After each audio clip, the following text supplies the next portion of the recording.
पाकिस्तान के प्रधानमंत्री नवाज शरीफ नहीं हैं। पाकिस्तान फौज के मुखिया राहिल शरीफ नहीं है। आतंकियों का मददगार पाक नहीं है। हिंदुस्तान को दहलाने के लिए पाकिस्तान ने अब एक नई रणनीति पर काम करना शुरू कर दिया है।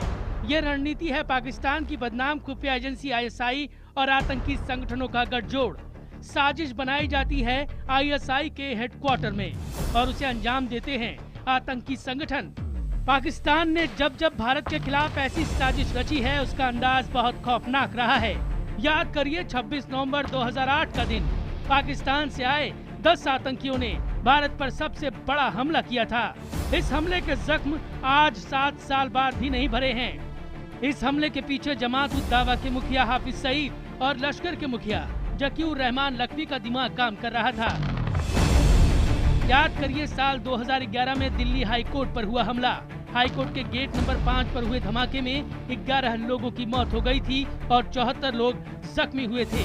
इस हमले की जिम्मेदारी हरकतुल जिहादी इस्लामी यानी हुजी ने ली थी। याद करिए साल 2001 में संसद भवन पर हुआ हमला। 13 दिसंबर 2001 को 5 आतंकियों ने सफेद एम्बेसडर कार में पहुंचकर संसद भवन को गोलियों से थर्रा दिया था। इस हमले के पीछे लश्कर तैयबा का हाथ था। याद करिए साल 2000 में लाल किले पर हुआ आतंकी हमला। 22 दिसंबर को लश्कर के 6 आतंकियों ने ऐतिहासिक लाल किले में ताबड़तोड़ गोलियां बरसानी शुरू कर दी थी। इस हमले में 3 जवान मौके पर ही शहीद हो गए थे। ये हमले हिंदुस्तान कभी भूल नहीं सकता। लेकिन क्या होगा अगर आतंकी हमले करने वाले संगठन मिलकर भारत के खिलाफ साजिश रचे? क्या होगा अगर आतंकी हमले करने वाले संगठन मिलकर भारत पर हमला करे? क्या होगा अगर ये आतंकी संगठन अपनी पूरी ताकत एक हमले के लिए लगा दे? ये सवाल जितने गंभीर हैं, उनके जवाब उतने ही दहलाने वाले।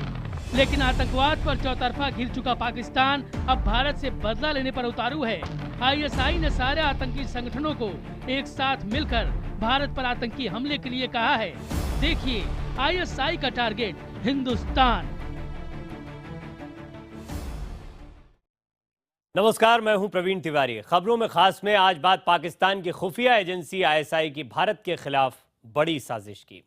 भारत को 26/11 जैसे हमले से दहलाने के लिए ISI ने पाकिस्तान में बैठे 3 आतंकी संगठनों को एक साथ मिलकर काम करने के लिए कहा है। यही नहीं, ISI ने 30 आतंकियों को छांटकर उन्हें कड़ी ट्रेनिंग देना भी शुरू कर दिया है। देखिए हमारी खास पड़ताल ISI का टारगेट हिंदुस्तान।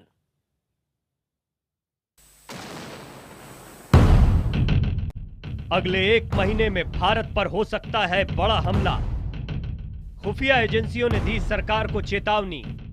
BOK में हुई 2 गुप्त बैठकों का हुआ खुलासा। जी हां, पाकिस्तान के कब्जे वाले कश्मीर में हुई गुप्त बैठकों ने भारतीय सुरक्षा एजेंसियों की चिंता बढ़ा दी है। 26 नवंबर 2008 को हमले से पहले भी पाकिस्तान में खुफिया ठिकाने पर ISI के अफसरों और आतंकी आकाओं के बीच एक बैठक हुई थी। इस बैठक में मुंबई हमले का खाका खींचा गया था।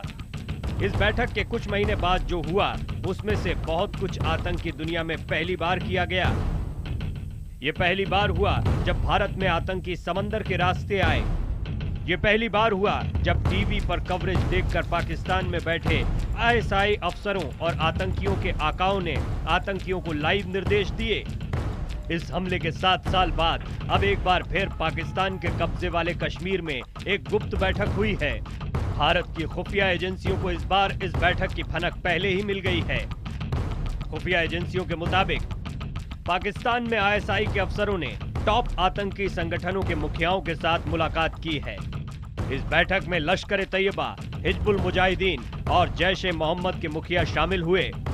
फिर तीनों संगठनों के मुखियाओं को भारत पर संगठित हमले करने का आदेश दिया गया। यानी ISI चाहती है कि भारत के खिलाफ ये संगठन मिलकर काम करें, मिलकर हमला करें। ध्यान देने वाली बात यह है कि जैश-ए-मोहम्मद को ISI ने कई बरसों बाद अपने साथ काम करने को कहा है। राष्ट्रपति परवेज मुशर्रफ पर आतंकी हमले के बाद से ही ISI जैश-ए-मोहम्मद पर भरोसा नहीं कर रही थी। लेकिन अब भारत पर हमले का ISI पर इतना दबाव है कि वो कुछ भी कर सकती है। पाकिस्तान टेररिस्ट को सपोर्ट करेगी जो कि LC और IB पे ऑपरेट कर रहे हैं, उनको सपोर्ट कर सकती है। ये अभी सब इंटेलिजेंसियां मान रही हैं और इसका इनपुट भी है कि कर सकती हैं। खुफिया एजेंसियों को पता है कि जब पाकिस्तान में बैठे आतंकी संगठनों के आका और ISI मिलकर काम करते हैं तो भारत के लिए कितना मुश्किल होता है। इसीलिए किसी संभावित हमले को टालने के लिए सुरक्षा एजेंसियों को अलर्ट कर दिया गया है। भारतीय खुफिया एजेंसियों को ये भी पता चला है कि आतंकी संगठनों के आकाओं से मुलाकात के बाद ISI ने एक और बैठक की है। ISI के साथ दूसरी बैठक में 3 संगठनों के 30 आतंकी शामिल हुए। ये बैठक POK में एक आतंकी ट्रेनिंग कैंप के भीतर हुई। बैठक की कमान ISI के अफसर शौकत खान ने संभाली। इन 30 आतंकियों को ISI अफसर ने कहा कि भारत की जमीन पर ऐसा हमला हो कि सब देखते रह जाएं। सूत्रों के मुताबिक ISI के हाफिज सईद और दूसरे आतंकी कमांडरों से मुलाकात के बाद तीनों संगठनों के 30 सबसे खतरनाक आतंकी छांटे गए। इन 30 आतंकियों का अब ISI उसी तरह ब्रेन वॉश कर रही है जैसा ब्रेन वॉश उसने मुंबई हमले के लिए 10 आतंकियों का किया था। यानी इस बात की भी पूरी आशंका है कि इन 30 आतंकियों को मिलाकर एक बड़ा आत्मघाती दस्ता बनाया जा रहा है। सूत्रों का ये भी कहना है कि ISI ने इन 30 आतंकियों की ट्रेनिंग में पूरी मदद की है। इन 30 आतंकियों को हमले के दौरान इस्तेमाल होने वाले हथियार और उपकरण भी ISI ने ही दिए हैं। आतंकियों को कहा गया है कि वो जल्द से जल्द भारत की सीमा में दाखिल हो जाएं। आतंकियों को ये भी आगाह किया गया है कि कुछ ही दिनों में बर्फबारी की वजह से रास्ते बंद हो जाएंगे। जिस तरह के ये निर्देश हैं, उससे साफ है कि ISI बहुत जल्द ही भारत पर आतंकी हमला करना चाहती है। वो ये नहीं चाहती कि बर्फबारी उसके प्लान में कोई मुश्किल डाले। क्योंकि अभी जल्दी ही बर्फ पड़ने वाली है और ज़्यादा पासेस बंद हो जाएंगे, तो इसलिए जो आप 30 की नफरी कह रहे हैं, ये कोई ज़्यादा नहीं है। टेररिस्ट हैं, इस फ्राक में हैं कि उनको हिंदुस्तान के अंदर या कश्मीर के अंदर दाखिल किया जाए, और ये पाकिस्तान इसकी पूरी कोशिश कर रहा है। ISI की नई साजिश हूबहू उसी पैटर्न पर चल रही है जैसी मुंबई हमले के लिए की गई थी। उस वक्त भी 30 आतंकी छांटे गए थे और ट्रेनिंग के बाद उनमें से 10 आतंकियों को मुंबई पर हमला करने के लिए भेजा गया था। अब ISI फिर उसी रणनीति पर चल रही है जिसमें साजिश उसकी है, हथियार उसके हैं, उपकरण उसके हैं और आतंकी POK के ट्रेनिंग कैंप के। ऐसे में भारत को बेहद सतर्क रहने की जरूरत है। खुफिया एजेंसियों को जानकारी मिली है कि जम्मू कश्मीर में आतंक को बढ़ावा देने के लिए सभी आतंकी संगठनों ने एकजुटता कर ली है और POK में लगभग 30 के करीब आतंकी लॉन्चिंग पैडों पर घुसपैठ के लिए तैयार बैठे हैं। पवन शर्मा, जम्मू, IBN 7। ISI ने पाकिस्तान की सरपरस्ती में चल रहे आतंकी कैंपों पर दबाव बहुत ज्यादा बढ़ा दिया है। दबाव है कि इन सर्दियों में ही भारत पर बड़ा हमला बोला जाए। इस दबाव के चलते आतंकी भी अब हर कोशिश कर रहे हैं कि वो किसी तरह सीमा पार करें, और सबसे बड़ा दबाव उन पर यह है कि बर्फबारी के पहले उन्हें किसी तरह सीमा के भीतर दाखिल होना है और एक बार फिर 26/11 जैसे किसी बड़े हमले को अंजाम देना है। बुधवार को लाइन ऑफ कंट्रोल के पास तंगधार में हुआ यह आतंकी हमला। यह हमला सामान्य नहीं था। हथियारों से लैस 3 आतंकियों ने सेना के कैंप पर धावा बोला था। 7 घंटे तक चली मुठभेड़ में तीनों आतंकी मारे गए। आतंकियों के पास मिले हथियार, 25 किलो विस्फोटक और पाकिस्तान के मोबाइल फोन। सुरक्षा बलों के मुताबिक हमले में मारे गए तीनों आतंकी जैश-ए-मोहम्मद के थे और यह हमला पाक सेना और ISI का भरोसा हासिल करने के लिए किया गया था। उनकी कोशिश तो हमेशा चलती ही रहती है। आफ्टर ऑल ये कोशिश का ही नतीजा है। कितनी घुसपैठ की कोशिश की गई, वो उनके लॉन्चिंग पैड्स पर लोग हैं, लोग उनको मोबिलाइज करते रहते हैं, उनको अक्रॉस द बॉर्डर भेजने की कोशिश करते रहते हैं। लेकिन हमारे लोग बॉर्डर पर जो तैनात हैं, ड्यूटी कर रहे हैं, हमारे ऑफिसर्स और जवान, वो सभी मुस्तैद हैं और सभी तरह से तैयार हैं उसके लिए। ISI पर खुफिया एजेंसियों के अलर्ट और तंगधार हमले के बाद केंद्र सरकार ने सीमा और LOC पर चौकसी बढ़ाने का निर्देश दिया।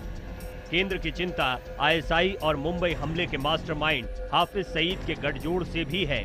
सूत्रों की माने तो ट्रेनिंग कैंपों में जाकर हाफिज सईद लगातार आतंकियों को भड़का रहा है। हाफिज आतंकियों से कह रहा है कि जल्द ही बड़ा हमला करना होगा। हाफिज के पाकिस्तान के कब्जे वाले कश्मीर में कहीं भी आने जाने पर कोई रोक नहीं। वो जहां जाना चाहता है, जिस आतंकी ट्रेनिंग कैंप में भाषण देना चाहता है उसे कोई नहीं रोकता, बल्कि पाकिस्तानी सेना उसकी मदद ही करती है। पाकिस्तान की पुरानी चाल है। आईएसआई जो है वो इस फिराक में हमेशा रहता है कि जितने ज़्यादा से ज़्यादा सर्दियों के अंदर दर्रे पास बंद होने से पहले मिलिटेंट्स को वो कश्मीर के अंदर दाखिल कर सके, वो इस कोशिश में रहता है। पाकिस्तान की इंटेलिजेंस एजेंसी आईएसआई चाहती है कि कश्मीर में वैली में पहाड़ों के ऊपर बर्फ़ गिरने से पहले कि रास्ता बंद हो जाए, उससे पहले वो कश्मीर वैली के अंदर जो है आतंकवादी हमला कराना चाहती है। भारतीय सुरक्षा एजेंसियों के मुताबिक हाफिज सईद बौखलाया हुआ है, क्योंकि सीमा पर इन दिनों कड़ी निगरानी रखी जा रही है। पिछले दिनों भारत के खिलाफ आतंकी हमले की साजिश नाकाम रही, इसीलिए बौखलाहट में ही पाकिस्तान की तरफ से एलओसी पर लगातार फायरिंग की जाती है। बॉर्डर सिक्योरिटी फोर्स के मुताबिक एलओसी पर गोलीबारी में 100% का इजाफा हुआ है। पहले एलओसी पर साल के 2 या 3 महीनों में ज्यादा फायरिंग की जाती थी, लेकिन अब तो साल के 10 महीनों तक फायरिंग हो रही है। ऐसे में सुरक्षा बलों के सामने चुनौती इस फायरिंग की आड़ में होने वाली घुसपैठ को रोकने की है। प्रणय उपाध्याय, दिल्ली, IBN 7।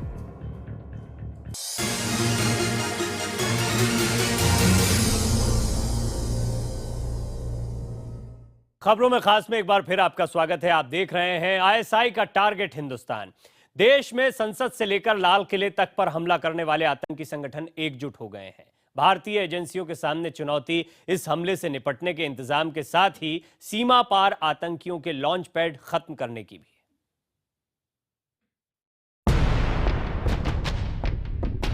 पाकिस्तान के कब्जे वाले कश्मीर में ऐसे ट्रेनिंग कैंपों में अचानक हलचल बढ़ गई है। टारगेट भारत पर जल्द से जल्द बड़ा हमला करने का है। खुफिया एजेंसियों के मुताबिक इस वक्त पाकिस्तान में 17 बड़े आतंकी ट्रेनिंग कैंप चल रहे हैं। इन कैंपों में 1000 से लेकर 1150 आतंकी ट्रेनिंग ले रहे हैं। खास तौर पर हाफिज सईद के गढ़ माने जाने वाले मुजफ्फराबाद और मनेसरा में सबसे ज्यादा आतंकी कैंप हैं। एजेंसियों का कहना है कि भारत में आतंकियों की घुसपैठ कराने के लिए करीब 2 दर्जन लॉन्च पैड बनाए गए हैं। इन ठिकानों से आतंकियों को भारत में दाखिल कराने की कोशिश लगातार चल रही है। आतंकवादियों को ये पेशावर से पीओके में लाए हैं सीज फायर लाइन के ऊपर, और वहाँ से कश्मीर वैली में इंडक्ट करा के हमला कराना चाहते हैं। जो एक दहशतगर्दी की जो मुहिम थी वैली के अंदर, जो कि बहुत कमजोर पड़ गई है, उसको वो थोड़ा बढ़ावा देना चाहते हैं। सूत्रों का कहना है कि हाल के दिनों में सीमा पर हुई सख्ती की वजह से ऐसे आतंकियों की तादाद बढ़ गई है जो घुसपैठ तो करना चाहते थे लेकिन कर नहीं पाए। अब सर्दियां शुरू होने की वजह से आतंकी संगठनों पर भी घुसपैठ का दबाव बहुत बढ़ गया है। इसी वजह से कई बार आतंकी और पाकिस्तानी सेना भारतीय गांवों को निशाना बना रहे हैं। अब आईएसआई की तरफ से आतंकी संगठनों को नए हमले की जिम्मेदारी मिलने के बाद भारत पर हमले का खतरा बढ़ गया है। ऐसे में भारतीय एजेंसियां कोई रिस्क नहीं ले रही। जमीन पर चौकसी बढ़ाने के साथ ही सीमा पार से मिल रही एक खुफिया जानकारी को परखा जा रहा है। मनोज शर्मा के साथ पवन शर्मा, जम्मू, IBN 7। और खुफिया एजेंसियों की ताजा जानकारी है कि 30 आतंकी घात लगाए बैठे हैं। बर्फबारी होने के पहले वो सीमा में दाखिल होना चाहते हैं और सुरक्षा बलों के सामने सबसे बड़ी चुनौती है उन्हें रोकना। खबरों में खास का सफर आज यहीं तक, लेकिन IBN 7 पर आज रात 10 बजे हम आपको दिखा रहे हैं दुनिया की सबसे बड़ी खबर। आईसिस के जिस गढ़ में दुनिया की सबसे ताकतवर सेना भी जाने से डरती है, वहां पहुंचा है नेटवर्क 18 का कैमरा। हम अभी भी पेशमेरका बेस पर पहुंचे हैं जो ठीक मोर्चे पर है। हम इस्लामिक स्टेट के फैलने की अच्छी खबर का ऐलान करते हैं। हमारे 2 पाक शहर हैं, सऊदी अरब और यमन।